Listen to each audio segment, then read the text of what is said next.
If you had worked with SDCC compiler, you probably met this error 158. I always curious, is this an error or a feature? What's it defending against?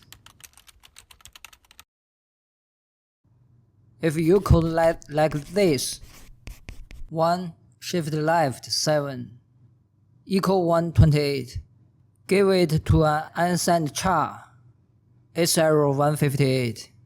Cause the compiler treats the leftmost significant bit as a signed bit. You can't move 1 to this bit.